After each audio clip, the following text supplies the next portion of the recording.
अमीर गरीब दोस्त की कहानी। ये कहानी एक घने जंगल की है जहाँ कई सारे पशु पक्षी अपना जीवन बसर कर रहे थे। उसी जंगल में एक अमन नामक एक कबूतर एक आलीशान बड़े से घर में रहता था। वे बहुत ही धनी पक्षी था। पूरे जंगल में वे एकमात्र अमीर पक्षी था। अमन कबूतर अपने बूढ़े माता पिता के साथ रहता था। उसी जंगल में एक दमन नामक चिड़ा एक छोटे से घर में अपने माता पिता के साथ रहता था। दमन चिड़ा वे बहुत ही गरीब पक्षी था, पर गरीब होने के साथ साथ वह अमन कबूतर का सबसे गहरा दोस्त था। इन दोनों की दोस्ती एक मिसाल थी।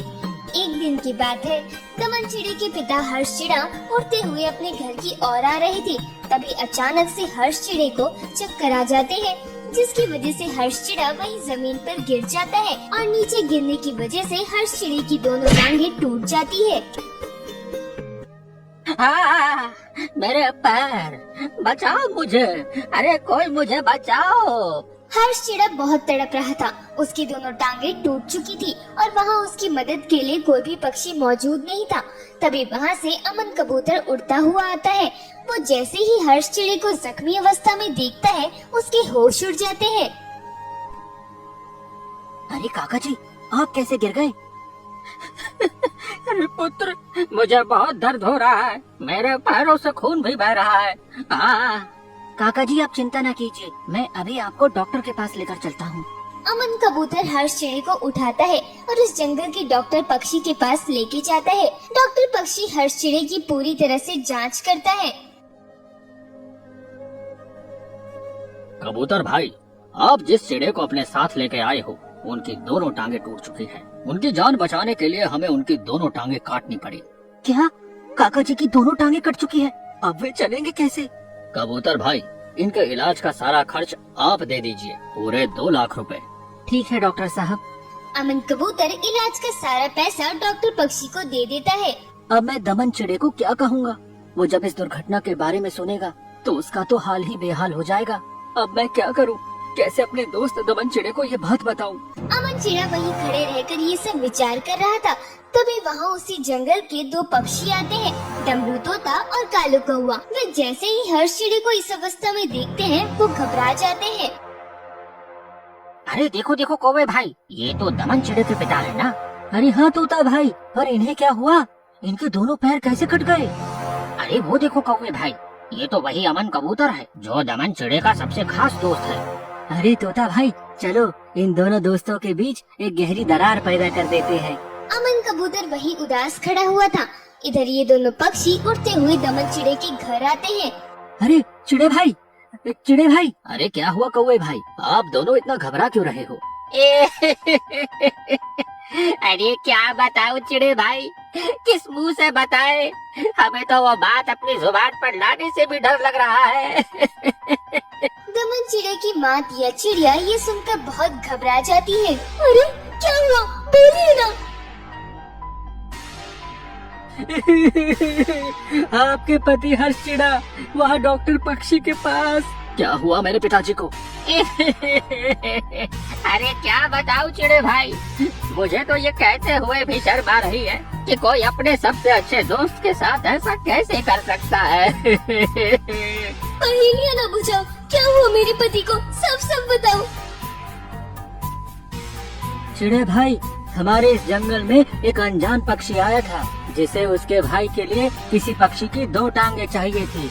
उसके लिए वो भारी भरकम पैसे देने को तैयार था।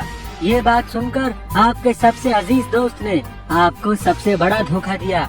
उस अमन कबूतर ने आपके पिता को एक बड़े से पेड़ के ऊपर से धक्का देकर नीचे गिरा दिया और उन्हें डॉक्टर पक्षी के पास ले जाकर उनकी दोनों टांगे काट दी और उन टांगों को उस पक्षी को महंगे दाम में बेच दिया। ये बात सुनकर दमन चिड़े के होश उड़ जाते हैं। वो गुस्से में आग बबूला हुए जा रहा था। उस अमन कबूतर ने मेरे पिताजी के साथ ऐसा किया, मैं उसे छोड़ूंगा नहीं। इतना पैसा होने के बाद भी उस अमन ने मेरे पिता की दोनों टांगों को बेच दिया। दमन चिड़ा गुस्से में अपने घर से निकल जाता है। उसकी माँ दिया चिड़िया ज़ारों कतार रोने लगती है। तोता भाई, अपना काम तो हो गया, अब हमें यहाँ से निकल जाना चाहिए। डमरू तोता और कालू कौवे ने तो दमन चिड़े को उसके अजीज दोस्त के खिलाफ बहका दिया था। अब वे दोनों चुपके से वहाँ से निकल जाते हैं। इधर दमन चिड़ा बड़े ही गुस्से में उस डॉक्टर पक्षी के पास जा रहा था। तभी रास्ते में उसे अमन कबूतर दिखाई देता है, जो दमन चिड़े के पिता हर्ष चिड़े को अपने ऊपर बैठा कर लेके आ रहा था। अरे दमन, तुम यहाँ कैसे? दमन चिड़ा बिना कुछ कहे ही अमन कबूतर को बेरहमी से मारने लगता है। अमन कबूतर उसे समझाने की बहुत कोशिश करता है, पर दमन चिड़ा उसकी एक नहीं सुनता। हर्ष चिड़ा भी अपने मित्र को रोकने की बहुत कोशिश करता है, पर दमन चिड़ा है कि किसी की एक नहीं सुनता। तेरी हिम्मत कैसे हुई अमन, मेरे पिताजी के दोनों पैर बेचने की, उनके साथ ऐसा करने की? मेरी बात तो सुनो दमन। मुझे तेरी कोई बात नहीं सुननी अमन। तेरे जैसा दोस्त मेरे साथ ऐसा कर सकता है, ये मैंने सपने में भी नहीं सोचा था। आज तेरी वजह से मेरे पिताजी अपाहिज हो गए, उनकी दोनों टांगे तूने काट दी। मेरी दोस्त, मेरी बात तो सुनो। दमन चिड़ा इतने गुस्से में था कि उसने गुस्से में आकर अमन कबूतर के दोनों परों पर जोरदार लकड़ी से वार करके उसके दोनों परों को जख्मी कर दिया था। अमन कबूतर दर्द के मारे तड़प रहा था।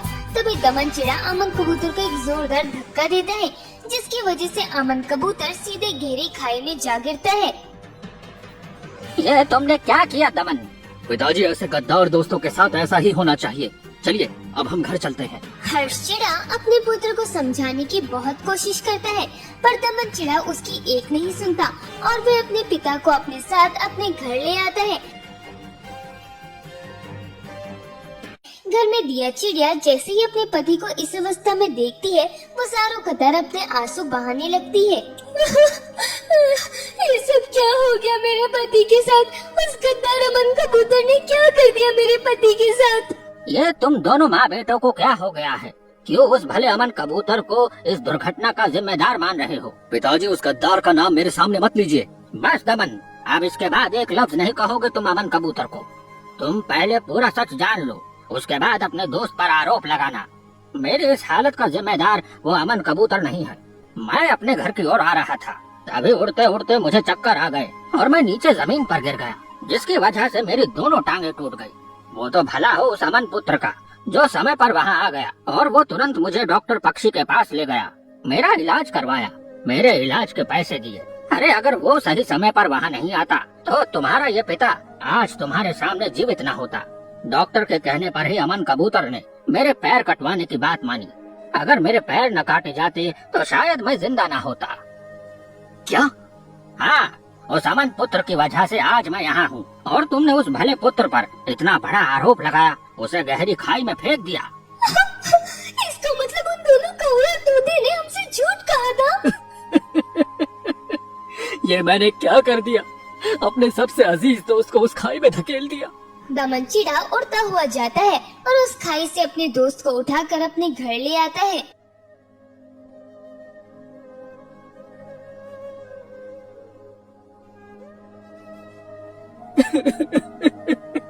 मुझे क्षमा कर देना दोस्त, मैंने तुम्हारी एक नहीं सुनी। तुमने मुझ पर इतना बड़ा एहसान किया और मैंने तुम्हारे साथ इतना बुरा सलूक किया। मैं तो एक गरीब पक्षी हूँ। आज मेरे पिताजी के इलाज के लिए मेरे पास इतने पैसे कहाँ से आते थे, पर तुमने मेरे पिता का सारा इलाज अपने पैसों से करवाया। तुम्हारी इस मदद का मैं जीवन भर आभारी रहूंगा दोस्त। तुम्हें क्षमा मांगने की कोई जरूरत नहीं है दोस्त, और मुझे तुम्हारी इस हरकत से बिल्कुल बुरा नहीं लगा। और रही बात पैसों की, तो तुम्हारे पिताजी मेरे पिताजी भी तो हैं। तुम इतने धनी पक्षी हो, फिर भी मुझ गरीब के प्रति तुम्हारा इतना लगाव है। सच में मैं बड़ा ही भाग्यशाली हूँ कि मुझे तुम जैसा दोस्त मिला। दोनों दोस्त एक दूसरे को माफ कर देते हैं और उसके बाद दोनों खुशी खुशी अपना जीवन बिताने लगते हैं।